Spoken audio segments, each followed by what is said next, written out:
आप एमबीबीएस किए, बहुत सारे लोग का सपना होता है, आपके पिताजी का भी सपना होगा कि हमारा बेटा कुछ अच्छा करे। आप अच्छा तो कर लिए, एमबीबीएस डॉक्टर बन गए, लेकिन राजनीति की ओर आप कैसे जुड़े? देखिए, मेरा जन्म यहीं हुआ है, बिशनपुर गांव में बाकाजर में पड़ता है और मैंने अपना बचपन यहीं बिताया है। जी। 5वीं क्लास तक यहीं स्कूलिंग किया। उसके बाद फिर नवोदय विद्यालय से मैं अपना नवोदय विद्यालय गया, जिला का जो जेठियन में है स्थित, जी। वहाँ से मैं अपना इंटरमीडिएट तक का पढ़ाई वहाँ से किया हूँ। उसके बाद मैं अपना कॉलेज सरकारी महाविद्यालय से, गवर्नमेंट मेडिकल कॉलेज बेतिया है, वहाँ से किया हूँ। एमबीबीएस का डिग्री मैंने वहाँ से लिया है। और मेरे पिताजी का सपना था कि हम डॉक्टर बने, मेरा भी सपना था कहीं ना कहीं डॉक्टर बने, लेकिन ये सपना तो पूरा हो गया। अच्छा, ये बताइए कि इमामगंज क्षेत्र से आते हैं जी। और जिस समय आप पढ़ाई कर रहे होंगे, उस समय यहाँ पे नक्सलियों का बोलबाला रहा होगा।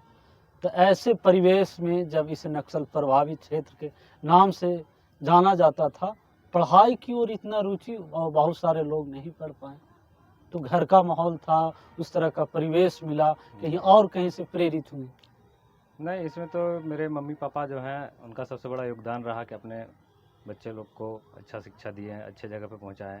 सबसे बड़ा योगदान इसमें हम अपने माता पिता का ही कहेंगे। जी। और रही बात नक्सली का, तो हम तो बचपन तक ही यहाँ रहे, उसके बाद तो हमेशा बाहर ही रहे हैं। पढ़ाई के सिलसिले के लिए, पढ़ाई के लिए भी हम लोग बाहर गए, जी। तो गांव पे रहना हुआ नहीं, इमामगंज क्षेत्र में रहना हुआ नहीं, इसलिए तो पढ़ाई कर पाए। यहाँ पे ऐसा कोई कॉलेज था नहीं, स्कूल था नहीं कि जहाँ से यहाँ से पढ़ करके आगे बढ़ सकते थे। कॉलेज स्कूल उस तरह से नहीं था। जब आप पढ़ाई पूरी कर लिए और जब अभी आप राजनीति के क्षेत्र में आए हैं, तो घूम रहे हैं, तो क्या अभी आपको ऐसा लगता है कि जिस तरह से बेतिया में मेडिकल कॉलेज है, इमामगंज में भी होना चाहिए? देखिए, हर एक ज़िला में एक एक मेडिकल कॉलेज कम से कम होना चाहिए। जी। जैसे अभी का बिहार का स्थिति है, जितना यहाँ पे डॉक्टर होना चाहिए उतना डॉक्टर है नहीं। क्यों नहीं है? क्योंकि यहाँ पे मेडिकल कॉलेज की कमी है। खुल भी रहे हैं तो प्राइवेट मेडिकल कॉलेज खुल रहे हैं, गवर्नमेंट मेडिकल कॉलेज अभी इधर बहुत साल से, मतलब जितना खुलना चाहिए उतना नहीं खुल रहा है। सरकार को इस पर ध्यान देने की ज़रूरत है, स्वास्थ्य के क्षेत्र में ध्यान देने की ज़रूरत है। राजनीति में कैसे आए? राजनीति में कहाँ से प्रेरणा हाँ, मिली कि चलिए हम भी अब राजनीति की शुरुआत करते हैं? देखिए, हम शुरू से ही मेरे आसपास का जो माहौल था राजनीतिक हम देख रहे थे। मेरे दादाजी खुद 22 साल सरपंच रहे थे। 22 साल? जी, पुराने कहाँ से? बरहेता पंचायत से ही रहे थे, गाँव से ही। सरपंच? हाँ, बरहेता मेरा अच्छा, खुद का तो पंचायत घर घर का से। माहौल था, हाँ, वो था। राजनीतिक जी। माहौल। और उसके बाद सामाजिक क्षेत्र में भी पिताजी मेरे काम करते रहते थे और हम लोग गांव घर में रहे थे, तो हम लोग देख रहे थे क्या है यहाँ पे राजनीतिक स्थिति। और पंचायत चुनाव में बहुत एक्टिव रहते थे हम, जब भी मौका मिलता था तो।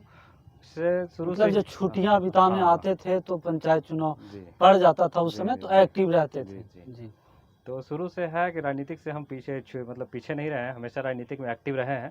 लेकिन अब पढ़ाई पूरी करनी थी, पढ़ाई पूरी करने के बाद नौकरी भी की हम। नौकरी करने के बाद लगा कि अब सही समय है। सही समय कैसे है कि राजनीतिक, बिहार का राजनीति में भी बहुत बदलाव होने जा रहा है। जब से प्रशांत किशोर जी आए हैं बिहार की राजनीति में, आप देखिए कि जो जो चीज़ नहीं हो रहा था बहुत सालों से, वो अब होने लगा है। अभी आपका वृद्धा पेंशन कोई देख लीजिए उठा करके, 400 रुपये कितना साल से नहीं बढ़ा था, 400 रुपया ही था, लोग को 400 रुपया ही मिल रहा था। अब उसको बढ़ा करके इधर कुछ दिन पहले 1100 रुपये कर दिया गया है। आप देखिए, आजकल का खबर है ये कि आपको बिजली बिल फ्री कर दिया गया है। 125 यूनिट। हाँ, 125 यूनिट फ्री कर दिया गया है।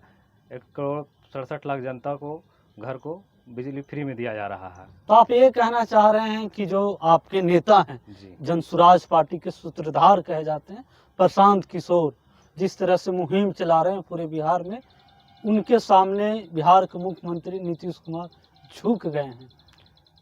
झुकना नहीं कहेंगे, ये राजनीतिक दांव पेच है। लोग को लग रहा है कि ये कहीं ना कहीं हमसे भारी पड़ रहे हैं। इनके आने से बिहार की राजनीति में बदलाव होना तय है, लोग को ये समझ में आ रहा है। तो इसीलिए लोग अपना भी पलड़ा भारी दिखाने के लिए, लोग को लग रहा है कि हम ये कर देंगे तो लोग मेरे तरफ झुक जाएंगे और हमको वोट करके फिर से हमको मुख्यमंत्री बना देंगे। तो ऐसा जनता समझ चुकी है सब कुछ। आपको करना ही था तब पहले करते, 20 साल से आप मुख्यमंत्री थे, उस समय क्यों नहीं किया आप? चुनाव के समय चुनाव के बस जस्ट 2 महीना पहले कर रहे हैं। अब सो रहे थे पहले से ध्यान में नहीं था कि जनता परेशान हो रही है। बिजली बिल, सबसे बड़ी बात है, बिजली बिल फ्री करना कोई मैटर नहीं है। स्मार्ट मीटर से लोग कितना परेशान हो रहे हैं, उसको क्यों नहीं हटवा रहे हैं आप? सब जगह स्मार्ट मीटर लगा रहे हैं। बिजली बिल जेन्युइन होना चाहिए, स्मार्ट मीटर नहीं होना चाहिए। ये सब मुद्दा है, ध्यान नहीं दे रहे इस पे अभी भी। सरकार ध्यान नहीं दे। आप मानते हैं कि बिहार में भ्रष्टाचार है? बहुत भ्रष्टाचार है, हर एक लेवल पर भ्रष्टाचार है। मानना क्या है, सब जनता को पता है ये। कैसे समाप्त कीजिए, कोई विजन है आपके पास? एकदम विजन है, हम लोग हर एक चीज़ में पारदर्शिता लाएंगे। अगर हमारी सरकार बनती है, हर एक जगह पे पारदर्शिता होगी, किसी भी जगह पे कमीशन खोरी की व्यवस्था नहीं किया जाएगा, कमीशन खोरी को बंद किया जाएगा। अगर सरकार नहीं आए तो फिर अल्टीमेट क्या व्यवस्था कीजिएगा? तो जनता डिसाइड करेगी सरकार आएगी कि नहीं। आप ऐसे कुछ अभी कह नहीं सकते हैं कि सरकार आएगी कि नहीं आएगी, तो जनता के हाथ में है, तो नवंबर में पता चल जाएगा। मान के चलिए कि नवंबर में आपकी सरकार नहीं आती है, तो या अभी फिलहाल जो आप वर्क कर रहे हैं जनता के बीच में, तो बहुत सारे समस्याएं आती होगी जी, तो उसको निराकरण कैसे करते हैं? जो मेरे लेवल पे होता है हम अपना बेस्ट देने की कोशिश करते हैं। जैसे छोटा छोटा समस्या है, हरी बीमारी सबसे बड़ी समस्या, तो लोग को यहाँ स्वास्थ्य के क्षेत्र में बहुत कमी है। लोग बीमार होते हैं तो उनके पास पैसा नहीं होता है कि हम अपना इलाज करवा पाएँ। तो सबसे प्लस पॉइंट तो यही है कि हम लोग का सेवा कर सकते हैं। हम कहीं भी इलाज करवा सकते हैं लोग का, अच्छे आयुष्मान कार्ड से भी हो। बहुत जगह लोग का आयुष्मान कार्ड भी नहीं है, तो बहुत जगह लोग का हम आयुष्मान कार्ड भी बनवा कर इलाज करवा दे रहे हैं। बहुत जगह पे सरकारी जगह पे जाके इलाज करवा रहे हैं, सरकारी हॉस्पिटल में इलाज करवाने में दिक्कत होती है लोग को, वहाँ भी करवा देते हैं। तो हम तो अपना सेवा करते रहेंगे, ऐसे भी हम जन सेवा के क्षेत्र से ही जुटे हुए हैं, तो हम तो सेवा करते रहेंगे। मतलब आप कह रहे हैं कि जो जन सरोकार की मुद्दा है और लोगों को जो मूलभूत सुविधाएं मिलनी चाहिए, स्वास्थ्य, सड़क, बिजली, पानी, शिक्षा, ये सब देने में नीतीश कुमार समर्थ हुए हैं कि नहीं हुए? अभी देखिए ना, अभी कल का यहाँ का बाकाजार का स्थिति देख लीजिए आप। कल भारी वर्षा के चलते बाकाजार प्रखंड में लगभग 8 से 10 जगह पे रोड और पुल बह गया है। ऐसा काम हुआ, आप सोच लीजिए किस लेवल का काम किया गया है। मतलब कह रहे हैं कि उस बनाने में भ्रष्टाचार एकदम भ्रष्टाचार हुआ है। इंजीनियर को पता ही नहीं चलता है कैसा पुल कहाँ पे देना है, कहाँ पे कैसा रोड बनाना है। लो क्वालिटी का रोड और पुल बना दे रहे हैं और सरकार उसमें कमीशन खा रही है। ब्लॉक में कमीशन चल रहा है, सभी जगह पे चल रहा है। ये तो इसके चलते ही इतना समस्या हो रहा है लोग को। कई कई गाँव हैं जो कटे हुए हैं, रास्ता है नहीं, बह गया रास्ता, पुल बह गया, लोग जा नहीं पा रहे हैं, एक दूसरी जगह से कनेक्ट नहीं हो पा रहे हैं। पहले भी ऐसा स्थिति खराब था। कोई कोई गांव है कि चारों तरफ से पानी से डूबा हुआ है इमामगंज विधानसभा में, लोग वहाँ भी पुल नहीं बना पाया अभी तक। इतना साल से लोग क्या कर रहे हैं, यहाँ का विधायक, यहाँ का प्रतिनिधि जो है, यहाँ से जो सरकार अभी सरकार में है लोग, उन लोग को तो कम से कम ध्यान देना चाहिए था इस पर। आप बोल रहे हैं कि कोई एक गांव ऐसा है जहां चारों तरफ से घिरे हुए हैं लोग, चाहे बाबा घर की बात करें जी, या जी। फिर हेरागंज, पथरा, हम्म। कुछ दिन पहले वहां के कुछ लोग का मृत्यु भी हुआ। एकदम तो आप इस मुद्दा को उठाने का कभी कोशिश किया? मुद्दा देखिए, जनता को सब पता है, ये मुद्दा उठाने का रही बात, सबको पता है, हम लोग को भी पता है क्या हो रहा है। हम लोग सरकार में जैसे ही आएंगे, जहाँ जहाँ पे कोई व्यवस्था है वहाँ उस व्यवस्था को हम लोग सुधार करेंगे। कि इमामगंज विधानसभा को ही आपने क्यों चुना? सुरक्षित सीट है, गया में 12 चट्टी हो गया, बोध गया हो गया, इमामगंज, आपने इमामगंज को ही क्यों चुना? नहीं, इमामगंज को चुनने का मेरा सबसे मेन कारण यह है कि मैं यहाँ का रहने वाला हूँ, यहीं का मैं निवासी हूँ। ये मेरा जन्म स्थान है। इमामगंज से मेरा जुड़ाव बहुत पहले से है। यहाँ के मैक्सिमम लोग हमको जानते हैं और पहचानते भी हैं, इसीलिए मैं यहाँ के लोगों को सेवा करना चाहता हूँ। अगर 5 प्रमुखता से आपके इमामगंज विधानसभा से बोला जाए कि प्राथमिकता क्या है, तो क्या हो गया आपके अनुसार? अगर आप जीत पाइएगा, प्रतिनिधित्व करने का मौका मिलेगा, तो इमामगंज विधानसभा को 5 प्राथमिकता में क्या क्या? सबसे पहले तो हम इमामगंज विधानसभा क्षेत्र को एक ऐसा विधानसभा क्षेत्र बनाना चाहते हैं, ऐसा क्षेत्र बनाना चाहते हैं कि लोग इसको जाने।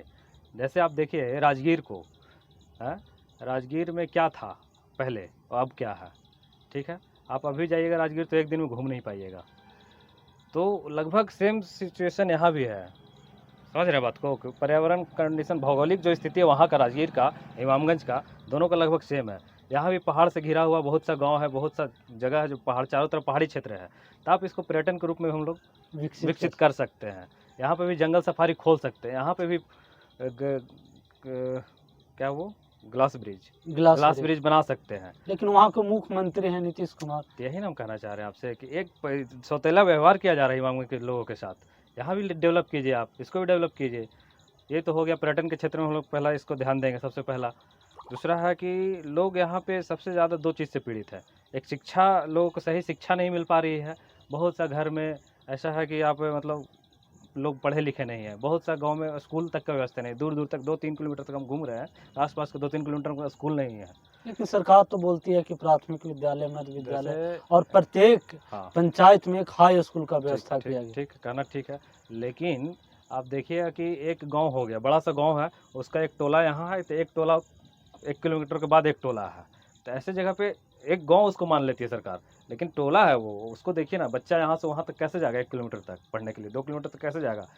चकरबंधा में चले जाइए आप, चकरबंधा में भी ऐसा स्थिति है, आपको हम एग्जाम्पल भी बता देते हैं। चकरबंधा में एक गाँव है, वहाँ के लोग मतलब बच्चा को अपना स्कूल नहीं भेज पा रहे हैं। क्यों? दूर है स्कूल, सीधे चकरबंधा में है, और जो ढल करके नीचे गांव है एक छोटा सा, वहाँ लगभग 70-80 घर का गांव है, वहाँ पे स्कूल ही नहीं है, प्राथमिक विद्यालय भी नहीं है वहाँ पे। आपको ऐसा नहीं लगता है कि लोग भेजना ही नहीं चाहते अपने बच्चों को पढ़ाने के लिए? यही तो हम लोग को अवेयरनेस भी बढ़ाना है, हम लोग को बीच में जागरूकता भी बढ़ाना है कि अगर लोग भेजना नहीं चाहते हैं तो उसका क्या कारण हो सकता है। एक तो बच्चा, छोटा बच्चा है, उतना दूर अकेले भेजने में लोग को समस्या होती है। पास में नज़दीक स्कूल रहेगा पास में, तो वहाँ तो लोग भेज सकते हैं ना। ये हो गया, शिक्षा हो गया आपका, पर्यटन। हाँ पर्यटन हो गया। तीसरा है स्वास्थ्य के क्षेत्र में बहुत सा सुविधाएं हैं, जो बहुत सा लोग हैं कि सुविधाओं के अभाव में अपना सही इलाज नहीं करवा पा रहे हैं। तो इमामगंज विधानसभा में एक ऐसा हॉस्पिटल होना चाहिए जहाँ पे सिटी स्कैन का व्यवस्था हो, MRI का व्यवस्था हो, हर एक तरह का एडवांस सुविधा से लैस हो, तो लोग आसानी से अपना, और डॉक्टर का व्यवस्था अच्छे हो, मतलब यहाँ पर डॉक्टर के रहने के लिए जगह दिया जाए, डॉक्टर को भी सुविधा मिले, लोग को, पेशेंट को भी सुविधा मिले। आप खुद डॉक्टर हैं, जी। तो कैसा महसूस करते हैं जब इमामगंज विधानसभा में आप घूम रहे हैं तो डॉक्टरों की घोर कमी नजर आती होगी, जी। तो कैसे इसको फिल किया जा सकता है? डॉक्टर की घोर कमी पूरे बिहार में, सिर्फ इमामगंज विधानसभा में नहीं है, पूरे बिहार में है। डॉक्टर जितना रिक्वायरमेंट है हर एक हॉस्पिटल में, उतना डॉक्टर का बहाली होता ही नहीं है, कभी सरकार के द्वारा किया ही नहीं जाता है, सब जगह रिक्त रह जाता है स्थान। एक डॉक्टर 3-3 दिन तक लगातार ड्यूटी करते हैं, तो कहाँ से डॉक्टर कर पाएंगे ड्यूटी। डॉक्टर का पोस्टिंग कीजिएगा तब ना डॉक्टर को वहाँ पे रहेंगे। एक डॉक्टर 3-3 दिन तक लगातार जी ड्यूटी। एकदम सही बात है, आप कहीं भी चेक कर लीजिए। कम मिनिमम है कि एक डॉक्टर 24 घंटा लगातार ड्यूटी करेंगे, तो 24 घंटा आप लगातार ड्यूटी कीजिएगा तो एफिशिएंसी कितना रहेगा आपका, कितना आप उसमें काम कर पाइएगा। वर्कआउट अच्छा से नहीं कर एकदम नहीं होगा। डॉक्टर का अवेलेबिलिटी अगर कम रहेगा तो वर्कलोड ज़्यादा हो जाएगा, तो काम नहीं कर पाएंगे। सामुदायिक स्वास्थ्य केंद्र और प्राथमिक स्वास्थ्य केंद्र, क्या डॉक्टर हैं जितने अनुपात में रहना चाहिए? अभी भी वही तो हम बता रहे थे, अभी सामुदायिक स्वास्थ्य केंद्र, प्राथमिक स्वास्थ्य केंद्र में भी डॉक्टर का कमी है, अभी भी डॉक्टर स्टाफ सबका कमी है, तो इस चीज़ में सुधार किया जाएगा। शिक्षा स्वास्थ्य हो गया। अब रहा सबसे बड़ा मुद्दा, यहाँ के लोग जो है कि किसी तरह का कोई रोज़गार का सुविधा नहीं है आसपास में, या बड़ी फैक्ट्रियाँ नहीं है, कुछ नहीं है, या फिर कहिए कि घरेलू कुटीर उद्योग भी नहीं है यहाँ। लोग अपना घर में, ऐसा नहीं है कि किसान पे मतलब खेती पे सिर्फ डिपेंडेंट है यहाँ के लोग, और बाकी मतलब खेती से 2 टाइम बचता है उसमें टाइम पास करते हैं लोग यहाँ पर बैठ करके, या फिर बाहर कमाने जाते हैं। घर की महिलाएं भी घर में बैठी रह जाती, खिलाने के बाद, बच्चों को खाना खिलाने के बाद घर में बैठ करके गपशप कर रही है। ऐसे में अगर उनको कुटीर उद्योग का व्यवस्था किया जाए, सस्ते ऋण पे ब्याज दिया जाए, लोन दिया जाए, सस्ते ब्याज पे लोन दिया जाए, तो उनको अपना घर में ही एक छोटा सा धंधा शुरू कर सकती है। जैसे अगरबत्ती बनाने का हो बिजनेस, मोमबत्ती बनाने का हो, चटाई बनाने का, दरी बनाने, कुछ भी इस तरह का, अगर सस्ते दर पर लोन दिया जाए तो ये किया जा सकता है शुरुआत। ये सब चीज़ की कमी है, सरकार इस चीज़ पे ध्यान नहीं दे रही है। जीविका के माध्यम से कुछ कुछ जगहों पे हो रहा है, लेकिन अभी बहुत गिने चुने, बहुत कम, सीमित क्षेत्र में हो रहा है, सीमित जगह पे हो रहा है। हर एक घर में हमको इस चीज़ को लाना है कि लोग मतलब पैसा के लिए मोहताज नहीं रहे, पैसा किसी से कर्ज नहीं लेना पड़े लोग को। मुझे याद है कि जब बचपन में था तो दादाजी और कई लोग सुनाया करते थे कि जो हमारा रानीगंज बाजार है वहाँ पे पलाश के पत्ता, जो पलाश का पौधा होता है, उससे लाह, जो चूड़ी वगैरह जो बनता है, जो कुटीर उद्योग की आप बात करते हैं, वहाँ बहुत तादाद में होता था। और रांची में उस समय बिहार संयुक्त रूप से था, झारखंड बिहार, वहाँ पे इसका ये होता था। तो आप को ऐसा नहीं लगता है कि फिर से ला की खेती किया जाए, बीड़ी पत्ता उद्योग जो यहाँ पे स्थापित था, खास करके यह जंगली क्षेत्र में, उसको फिर से उद्योग की दर्जा दिया जाए? एकदम होना चाहिए, जहाँ जहाँ पॉसिबिलिटी बनती है, जिस जिस क्षेत्र जगह पे, जिस जिस बिजनेस करने के लिए, तो जिस उद्योग को जहाँ पे बढ़ावा देना चाहिए वहाँ पे मिलना चाहिए, ज़रूरी है ये। और उसको आप बंद करवा रहे हैं किसी कारण से। बहुत सा जगह पे चीनी मिल था, चीनी मिल बंद कर दिया गया। हम लोग का यहाँ गुरारू वाला एक चीनी मिल था, वही बंद कर, लोकल में तो एक तो वही था, इधर भी बंद कर दिया गया। इधर भी पहले किसान गन्ना की खेती करते थे, लेकिन वही बंद हो गया है। एक सबसे बड़ी सवाल है, बिहार में और भारत में कई राजनीतिक पार्टियां हैं, राष्ट्रीय पार्टी, भारतीय जनता पार्टी, कांग्रेस, जदयू, राजद। आपको ऐसा क्या प्रशांत किशोर में अच्छा लगा कि आपने जनसुराज पार्टी को ज्वाइन किया? देखिए, ये क्वेश्चन जो है ना, अपने आप में एक बहुत बड़ा सवाल है। क्यों जनसुराज ही क्यों? जी। ऐसे पहली पार्टी है पूरे इंडिया में, कहिए, और खास करके बिहार में, जो लोगों के बारे में, इसके नाम से ही पता चल रहा है, जनसुराज, लोगों का सुराज, लोगों का अच्छा राज। तो इसे पहली पार्टी है जो आते के साथ ही इतना पकड़ बनाई है। और पकड़ कैसे बनाई है कि लोगों के बारे में बात कर रही है। ये नहीं है किसी हमको बनना, नेता बनने के लिए नहीं आए हैं लोग इस पार्टी में। प्रशांत किशोर खुद कहते हैं कि हमको मुख्यमंत्री नहीं बनना, हमको बिहार के लोग को मुख्यमंत्री बनाना है। बिहार में से कोई एक आदमी आएगा चुन करके, उसी को एक मुख्यमंत्री बनाएंगे हम। खुद वो मुख्यमंत्री बनने के लिए नहीं आए हैं। यहाँ पे बिहार के लोगों के लिए, बिहार के लोगों की बात करने वाला आदमी कोई आया है, प्रशांत किशोर है वो। ठीक है, तो इसीलिए है। और मुद्दा भी हम लोग का, प्रशांत किशोर का जो मुद्दा है, जन का मुद्दा है। जैसे आप अभी देखें, हम लोग से जो पहला मुद्दा था पलायन का, सबसे बड़ा, अभी तक कोई बात नहीं किया इस पलायन के मुद्दे पे कोई भी सरकार। अब जदयू को देख लीजिए, भाजपा संग, एनडीए गठबंधन को देख लीजिए, महागठबंधन को देख लीजिए, पलायन के मुद्दे पर आज तक कोई आवाज़ नहीं उठाया था। इन लोग तो और खुश होते थे कि मेरे बिहार के लोग पूरे जहाँ पूरे पूरे देश में फैले हुए हैं, अगर कहीं से भी लौट गए, मतलब खुश होते थे ये सोच कर कि मेरे पूरे बिहार के लोग बाहर में रह रहे हैं, पूरे देश में वो भी मजदूरी कर रहे हैं, इसलिए खुश रहे हैं। सोचिए एक मानसिकता क्या है इनका। आपके यहाँ से लोग जब मजदूर बन के जा रहे हैं, मजदूर का फैक्ट्री बना के रखे हैं आप लोग 35 सालों में, उसके बाद आप कह रहे हैं कि हम लोग बिहार के लोग बाहर जाके काम करेंगे, नहीं करेंगे तो वहाँ का उस राज का भट्ठा बैठ जाएगा। समझ रहे हैं बात को, कितना बड़ा ये है। तो हम लोग इसी को लेकर के चले हैं। और सबसे है कि बिहार को लोग, सबसे बड़ी बात ये कि बिहार को लोग बिहारी कह के गाली देता था। हम लोग को नारा ही है जय बिहार। ठीक है, हम लोग बिहार का जयकारा लगाते हैं। पहली पार्टी है जो बिहार के बारे में जय बिहार बोलती है। तो ये सब मुद्दा है। आपके पार्टी का जो बैनर है उसमें ज़्यादातर, जब भी वहाँ बैनर को मैंने देखा तो महात्मा गांधी और डॉक्टर भीमराव अंबेडकर, जी, दो ऐसे महापुरुष हैं जिनका फोटो हम्म। लगा हुआ रहता है। तो दोनों फोटो के माध्यम से क्या मैसेज देना चाहते हैं समाज तो में? हम दोनों फोटो के माध्यम से ये समाज में ये मैसेज देना चाह रहे हैं, मेरी पार्टी, कि गांधी जी की विचारधारा से चलने वाले लोग और अंबेडकर जी की विचारधारा से चलने वाले लोग को एक साथ आ करके, मिल करके काम करेंगे हम लोग, तभी बिहार का विकास संभव है। और गांधी जी की विचारधारा से जो प्रेरित नहीं है, जो गोडसे को मानने वाले हैं, उन लोग को जरूरत नहीं है। वैसे लोग कट्टरपंथी लोग हैं, वैसे लोग बिहार के विकास में हाथ नहीं लगा सकते। उन लोग बस बिहार को बर्बाद कर रहे हैं। इसीलिए हम लोग गांधी जी और अंबेडकर जी का फोटो लगा है मेरे पार्टी के द्वारा, लगाया गया मेरे पार्टी के द्वारा, कि दोनों को ले करके चलना हमको। कहीं ऐसा नहीं लगता है आपको हम्म। कि महात्मा गांधी जी का जो हिंद स्वराज जो पुस्तक लिखे थे, उस पुस्तक में उन्होंने जिक्र किया था कि कैसे भारत के लोगों के लिए स्वरोजगार की ज़रूरत है, जी और उसी की आप बात कर रहे हैं कुटीर उद्योग के रूप जी में। जी, एकदम जरूर जरूर, वही बात है। गांधी जी का जो विचारधारा था, जैसा वो स्वराज चाहते थे, लोगों का राज चाहते थे, वो चाहते थे पंचायत में पावर हो, पंचायती राज। पावर ऑफ हाँ, सेंट्रलाइजेशन हाँ, नहीं हो, नहीं हो, विकेंद्रीकरण हो हाँ, पावर हाँ, का। पावर का विकेंद्रीकरण हो, पंचायती राज को पावर दिया जाए कि अपना मुद्दा, जो एक पंचायत को अगर आप फंड कर दे रहे हैं पूरा, जैसे अभी तो सेंटर से फंड आती है, बिहार से मतलब स्टेट से फंड आ रही है, अगर उस फंड को अलॉट कर दिया जाए पंचायत में कि आपका जो जो समस्या है आप उसको खुद से निदान कीजिए, इसमें करप्शन भी कम होगा। पंचायती राज यही मेन, पंचायती राज यही है। गांधी जी का जो पंचायती राज का सपना था कि पंचायत के द्वारा ही राज किया जाए, तो आप फंड कर दीजिए। आपको जो जो समस्या वहाँ के लोग को, जनप्रतिनिधि लोग को पता है कि मेरे समस्या क्या है, यहाँ पे कैसा रोड बनना है, यहाँ पे कैसा पुल बनना है, यहाँ पे क्या बिजली का समस्या है, एजुकेशन का सिस्टम कैसा है, यहाँ पे उद्योग कैसे लगेगा, यहाँ पे छोटा छोटा घर में किसको घर में क्या दिक्कत है। बिहार सरकार में ऊपर वाले नेता लोग को पता नहीं है, लेकिन नीचे वाले लोग को अगर ये पता है, अगर इनको अलॉट किया जाए अगर फंड, तो खुद से अपने हिसाब से खर्च कर सकते हैं।